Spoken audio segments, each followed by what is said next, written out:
Ini sudah muncul nggak gambarnya di tempat kalian ya? Ada ya? Sudah, Pak. Oke. Baik, kita mulai ya. Ya, hari ini kita akan membahas mengenai gerak. Ya, jadi targetnya hari ini kita akan mengetahui definisi dari gerak itu sendiri apa, dan kemudian nanti kita akan mengenal juga beberapa besaran yang ada pada gerak lurus. Untuk bagian yang pertama ini mungkin nanti kita akan berkenalan dulu dengan jarak dan perpindahan. Oke. Sebelumnya kalian kenal nggak tokoh yang ini ya di tengah ini?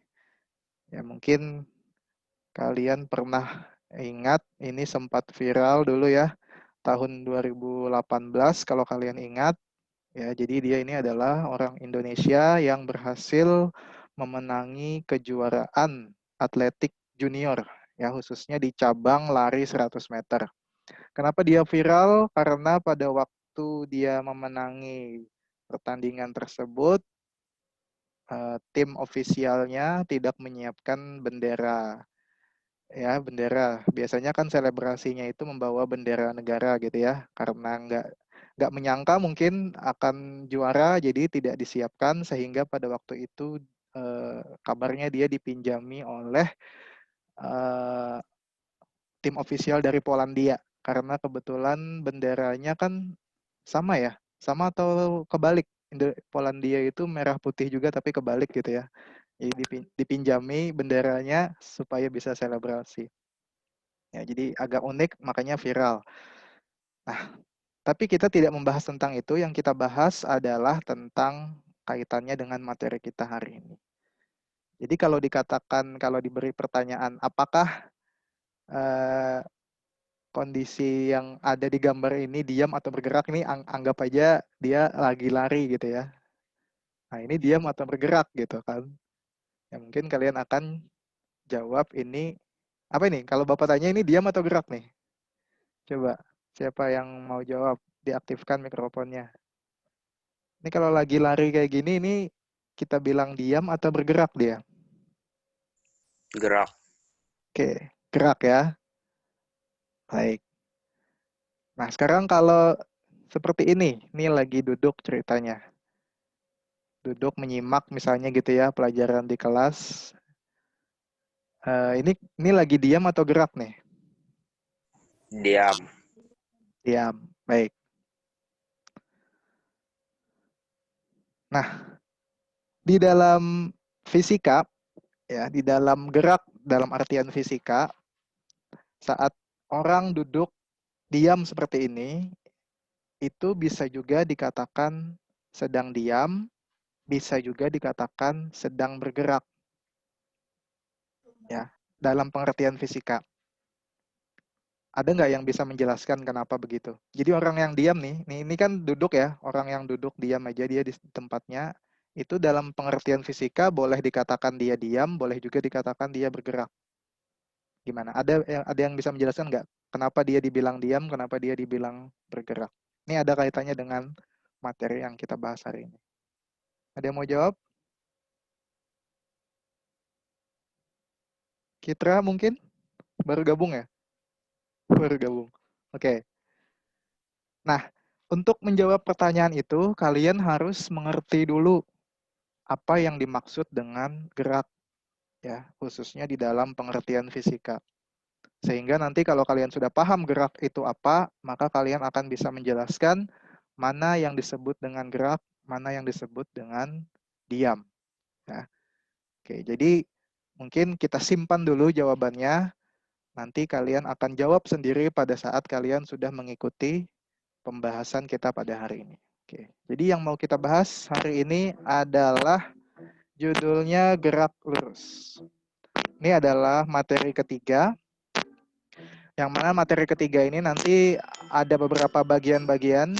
Yang pertama kita akan membahas mengenai perpindahan dan jarak. Ya, mungkin itu yang akan kita bahas hari ini. Nanti ke depannya ada lagi kita akan bahas perbedaan kecepatan dan kelajuan.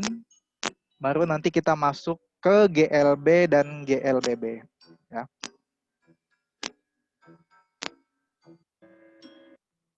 GLB dan GLBB. Oke.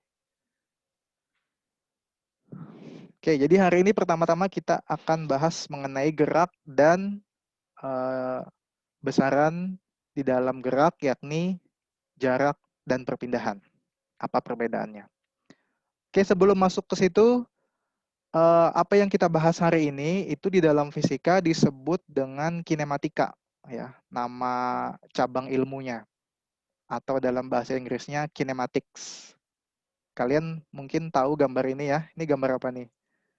Kalau yang cowok-cowok mungkin nih sering nonton ya, MotoGP ya. Oke. Apa itu kinematics atau kinematika? Nah, jadi kinematika ini adalah cabang dari ilmu tentang gerak ya, branch of mechanics. Nggak apa-apa bahasa Inggris dikit ya. Karena kebetulan nih bikinnya Bapak bilingual kemarin.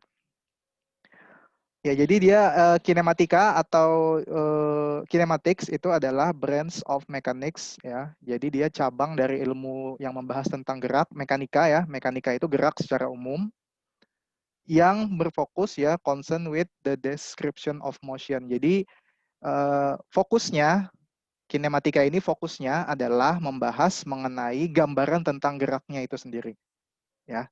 Jadi di dalam gerak itu ada apa aja misalnya? Ada jarak, ya kan? Kan kita kalau bergerak berarti kita menempuh jarak tertentu gitu ya. Kemudian pada saat kita bergerak kita juga berarti berpindah ya. Jadi ada perpindahan, ada jarak, kemudian ada kecepatan, ada kelajuan, ada waktu yang dibutuhkan untuk menempuh, misalnya kita jalan dari naik mobil gitu ya, dari Pulang Pisau ke Palangka, biasanya perlu waktu 2 jam sampai 2,5 jam, berarti itu waktu tempuh gitu ya. Nah, berarti ada besaran waktu. Jadi yang dibahas di dalam kinematika adalah besaran-besaran itu, gambaran tentang geraknya, meliputi waktunya, kemudian jarak ditempuhnya, kecepatannya. Nah, tapi dia membahasnya ya, ini doesn't deal with the force causing motion. Jadi ciri khas kinematika itu dia tidak membahas atau dia tidak mengaitkan pembahasannya itu kepada penyebab geraknya. Jadi penyebab geraknya diabaikan. Geraknya dibahas, tapi apa yang menyebabkan dia bergerak itu tidak dibahas. Nah, nanti khusus pembahasan mengenai penyebab tentang gerak itu di cabang ilmu gerak yang lainnya, nanti di bab berikutnya. Nah, jadi di sini yang dibahas cuma kecepatannya saja, waktunya, jaraknya, tapi apa yang menyebabkan dia bergerak itu tidak dibahas. Ya, mungkin kalau di SMP kita sudah pernah belajar ya, yang menyebabkan benda itu bisa bergerak adalah apa? Ada yang ingat nggak? Penyebab gerak itu apa? Boleh dijawab kalau ada yang ingat? Ya, ada yang ingat apa yang menyebabkan benda bisa bergerak? Adalah gaya, ya. Atau dalam bahasa Inggrisnya force. Ini force ini adalah gaya, ini yang menyebabkan benda bisa bergerak. Nah, tapi pembahasan tentang gaya itu tidak dibahas di kinematics. Dibahasnya nanti di dynamics atau dinamika. Ya, itu di cabang yang lainnya, itu di bab berikutnya nanti. Oke. Ya, ini di sekolah kita ya. Ini kakak tingkat kalian sudah lulus atau belum ya? Bapak lupa juga nih. Kita akan membahas dulu hari ini tentang meaning of motion atau pengertian gerak itu apa. Ya, apa yang dimaksud dengan gerak. An object is said to be moving when its position change of the reference point. Perhatikan kata reference point ini yang dicetak lebih gede ini ya. Reference point atau titik acuan bahasa Indonesianya ya. Ini adalah yang menentukan benda itu dikatakan bergerak atau tidak, atau diam. Ya, jadi nih, kalau Bapak terjemahkan, sebuah benda, an object, dikatakan bergerak, ya, is said to be moving when, ketika posisinya berubah terhadap titik acuan. Jadi suatu benda itu dikatakan bergerak kalau ada perubahan terhadap titik acuan, perubahan posisi. Ya, ingat-ingat itu ya. Pengertiannya harus ada perubahan posisi terhadap titik acuan. Ya, disimpan dulu itu. Nanti kita lihat contohnya. In other words, we can say that the motion has a relative meaning. Dengan kata lain, kita dapat katakan bahwa gerak itu punya pengertian relatif atau makna atau arti yang relatif. Kenapa relatif? Karena tergantung dari reference pointnya atau titik acuannya. Mari kita lihat contohnya. Ini gambar apa ini? Silahkan diaktifkan aja deh mikrofonnya karena Bapak sering tanya jawab nih. Bagi yang di tempat di rumahnya tidak ribut, diaktifkan aja mikrofonnya. Yuk. Ini gambar apa?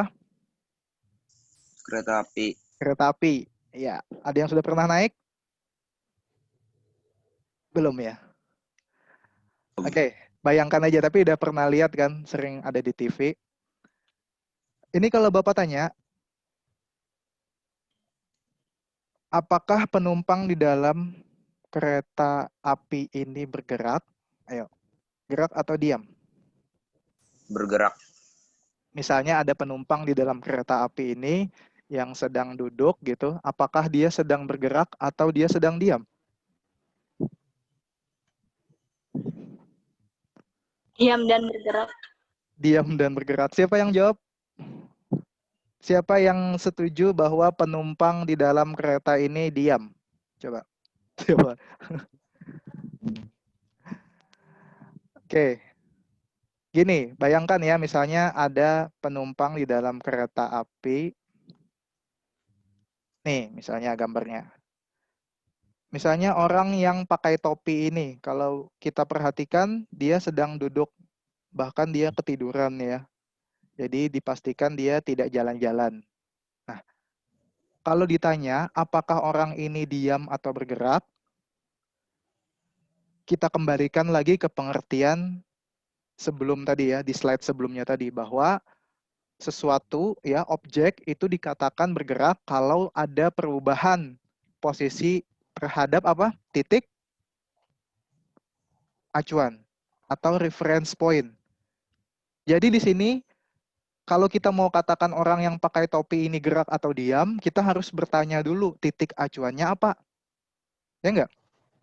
Kalau titik acuannya adalah orang yang di sampingnya, nih, bapak-bapak yang pakai baju kotak-kotak ini, maka kita katakan bapak-bapak yang pakai topi ini dia diam. Kenapa diam? Karena posisinya terhadap orang di sebelahnya tidak berubah. Ya enggak? Dia berubah enggak? Enggak kan? Yang satu ini ketiduran, yang satunya lagi melamun gitu. Jadi posisinya sama-sama tidak berubah walaupun kereta apinya bergerak nih. Tapi orang ini tidak berubah terhadap orang di sebelahnya. Jadi, kalau acuannya adalah orang di sebelahnya, maka orang yang pakai topi ini kita katakan sedang diam. Oke? Sebaliknya, kalau misalnya di luar kereta api ini ada orang lain nih, misalnya ada ibu-ibu yang sedang menggendong anak ini. Dia lihat ada bapak-bapak yang pakai topi ini di dalam kereta lewat di depannya. Ya, maka kita katakan bahwa bapak-bapak pakai topi ini bergerak terhadap ibu-ibu yang ada di luar kereta api ini. Kenapa dia bergerak? Karena posisi bapak-bapak ini berubah terhadap ibu-ibu ini. Ya kan? Jadi kondisi yang sama itu bisa diartikan berbeda. Kita bisa artikan dia diam, bisa juga kita artikan bergerak. Kenapa? Karena tergantung dari siapa atau apa titik acuannya, reference point-nya. Makanya tadi dikatakan di slide sebelumnya, we can say that the motion has a relative meaning. Kita katakan bahwa motion atau gerak itu punya arti yang relatif. Kenapa punya arti yang relatif? Karena tergantung dari titik acuannya. Apa titik acuannya?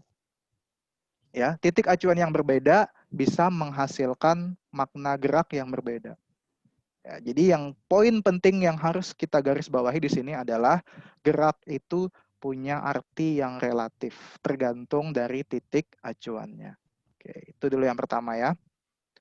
Pengertian tentang gerak. Kalau kalian sudah paham tentang itu, maka kalian akan bisa menjawab pertanyaan di awal tadi. Kenapa orang yang duduk diam di kelas itu boleh kita katakan juga dia sedang bergerak sekaligus. Karena tergantung dari apa titik acuannya. Sekarang mari kita masuk ke bagian yang kedua.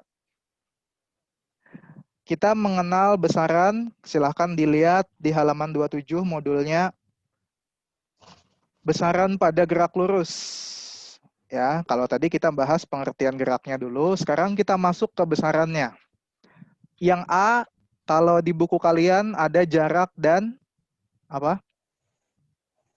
Yang bawa modul, dilihat modulnya halaman 27. Yang A itu apa? Jarak dan perpindahan. Jarak dan perpindahan. Oke. Bahasa Inggrisnya kalau jarak itu adalah distance, ya. Mungkin kalian sering mengenal istilah LDR. LDR itu kepanjangannya apa?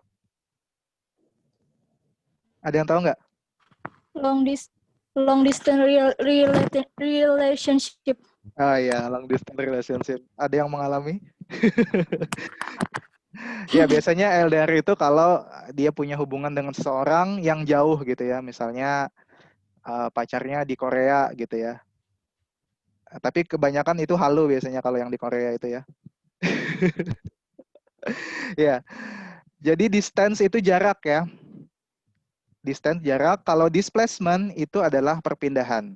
Nah, sambil kita kenalan dikit ya, karena di dalam fisika itu banyak sekali besaran-besaran itu yang acuannya ke bahasa Inggris. Jadi nggak apa-apa kita pakai bahasa Inggris dikit, tapi bahasa Inggris untuk science aja, gampang. Oke, pertanyaannya adalah, what is the meaning of distance and displacement? Jadi apa arti dari jarak dan perpindahan itu?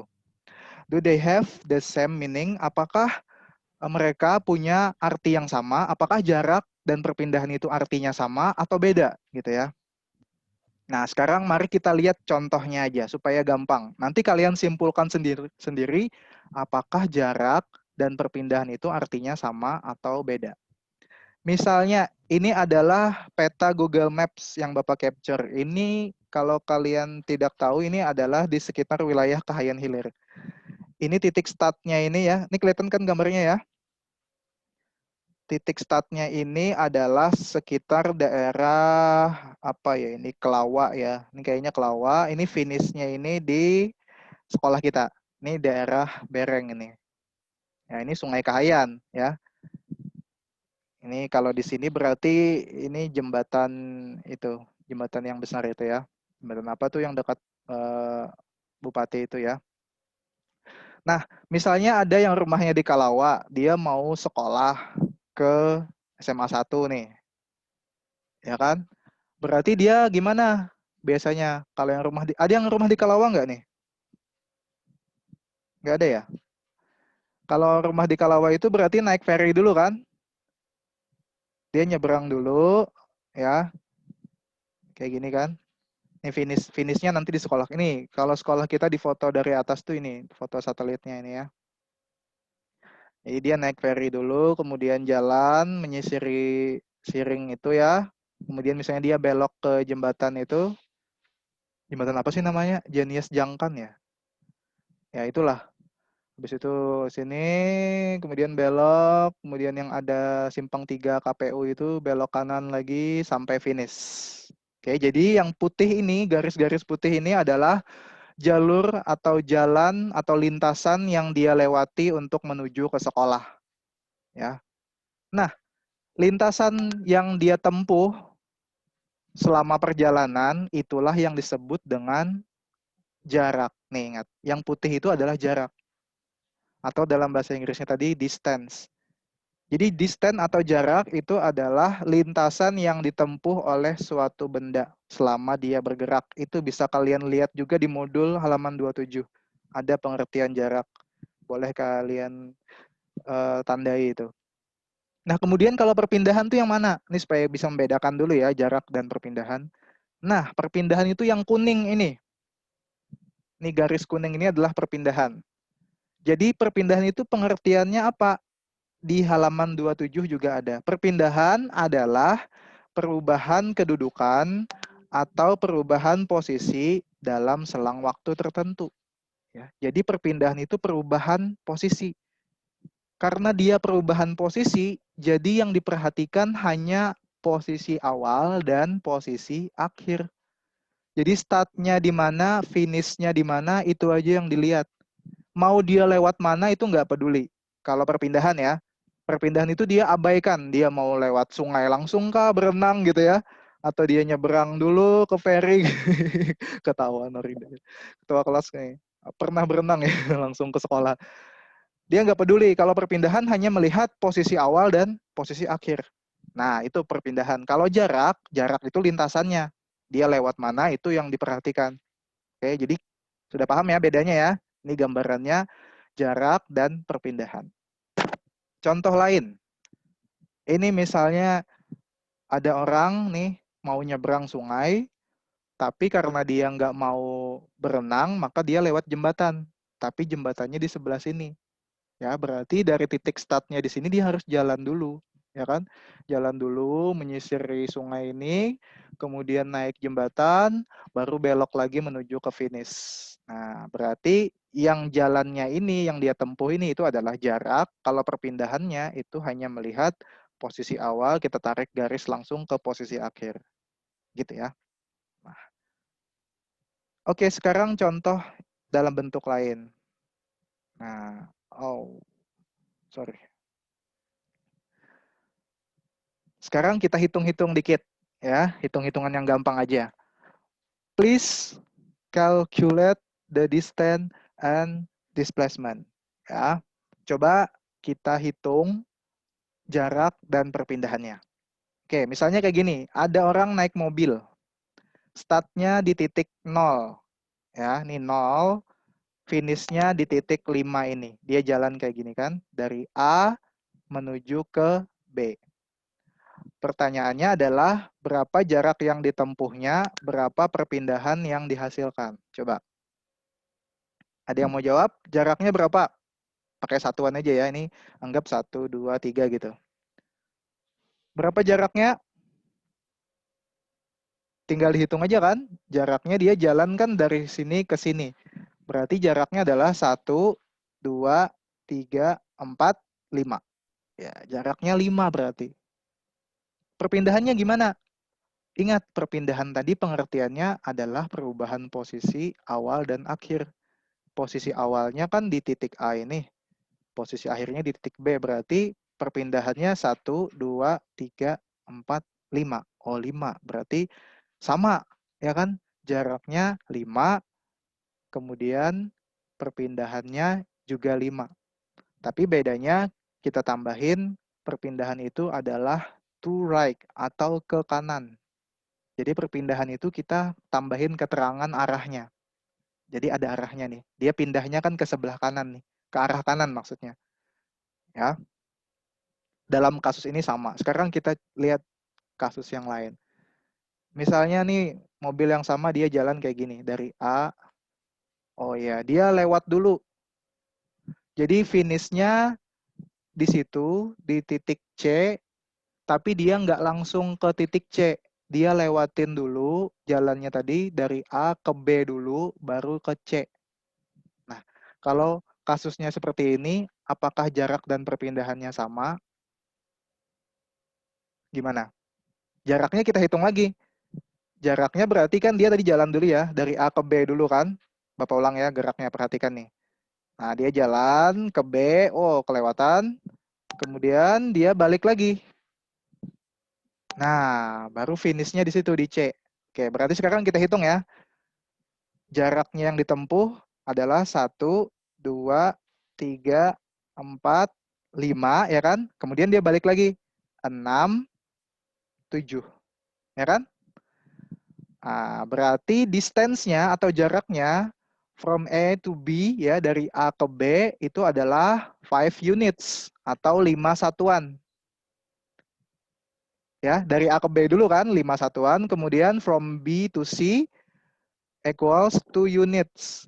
Ya, 10 menit lagi. Ya, jadi dua satuan. Nah, so that the car take a distance 7 units. Nah, jadi total perjalanannya itu adalah 7 satuan. How about its displacement? Bagaimana dengan perpindahannya? Nah, ingat kalau perpindahan itu dia hanya perhatikan posisi awal dan akhir saja, tidak memperhatikan jaraknya atau lewat mananya. Berarti kita hanya perhatikan startnya di sini, finishnya di C, startnya di A, finishnya di C gitu aja. Berarti langsung dari A ke C. Nah, berapa dari A ke C? 3 satuan ke kanan. 1, 2, 3. Dia mau lewat B tadi kita abaikan. Karena dia hanya melihat perubahan posisi awal dan akhir saja. Baik, satu contoh lagi. Kayak gini geraknya, perhatikan. Dari A, kemudian ke B, kemudian finishnya ke C. Nah, jaraknya sekali lagi kita hitung dari A ke B itu 7 satuan ya. Kemudian dari B ke C 4 satuan, baru kita jumlahkan. Oke. Kalau perpindahannya, sekali lagi dia hanya melihat posisi awal dan posisi akhir saja. Berarti kita hitung aja startnya di sini kan. 1, 2, 3. Ya, udah. Berarti 3 satuan ke kanan. Nah, kesimpulannya, distance atau jarak itu adalah measure the length of the pathway. How far you travel regardless of direction. Jadi dia menghitung panjang lintasan yang dilewati. Seberapa jauh kamu berjalan mengabaikan direction-nya. Jadi di distance ini arahnya atau direction-nya kita abaikan. Kenapa? Karena distance atau jarak itu masuknya ke dalam besaran skalar. Ya, di awal-awal kita sudah belajar ya, besaran itu ada 2 jenis. Ada yang skalar, ada yang vektor. Kalau skalar itu hanya punya nilai saja. Kalau vektor itu selain punya nilai juga punya arah. Nah, jadi itu bedanya. Distance itu skalar, displacement itu vektor. Itulah tadi kenapa kalau kita kembali dikit nih.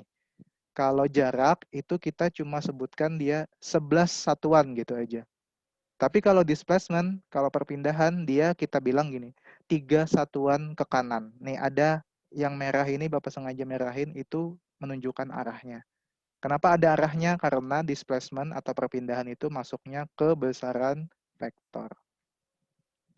Ini cara menghitungnya adalah tinggal kita kurangkan aja nih posisi awal dengan posisi akhirnya.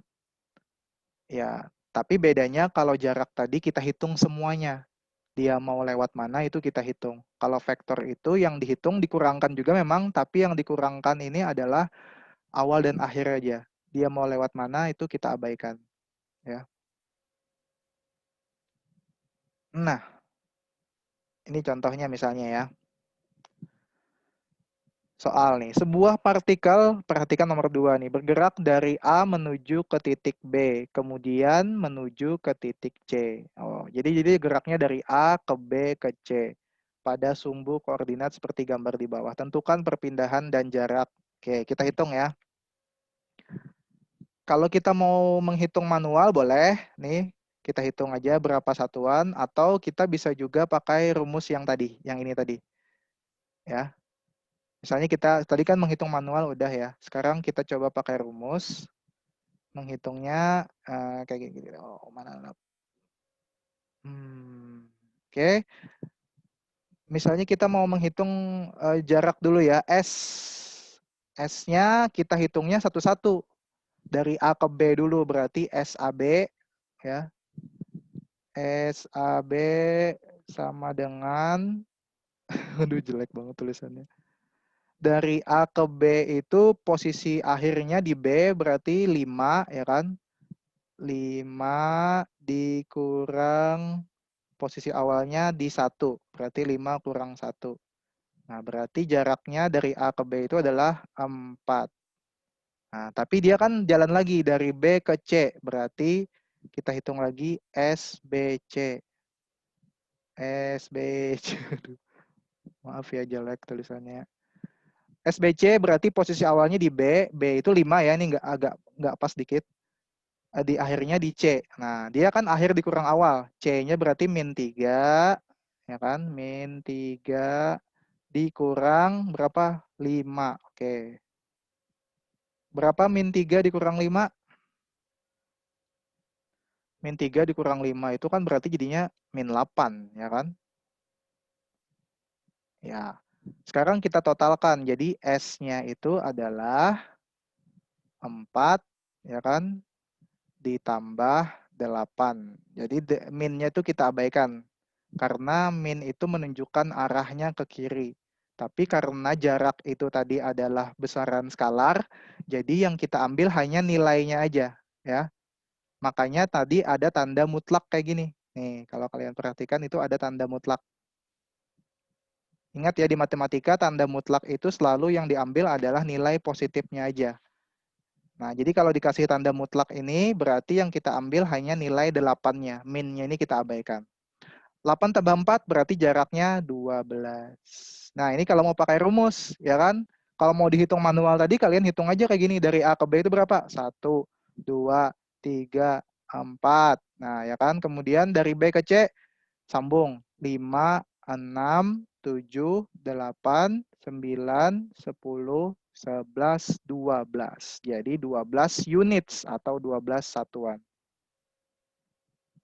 Ya, 12 satuan. Aduh, jelek. Satuan. Ini nggak pakai pulpen nih, pakai mouse aja. Nah, itu jaraknya. Bagaimana perpindahannya? Perpindahan nanti lambangnya delta R. Delta R. Nah, delta R-nya kita hanya melihat posisi startnya dan posisi finishnya. Startnya di A, finishnya di C. Itu aja yang kita kurangkan.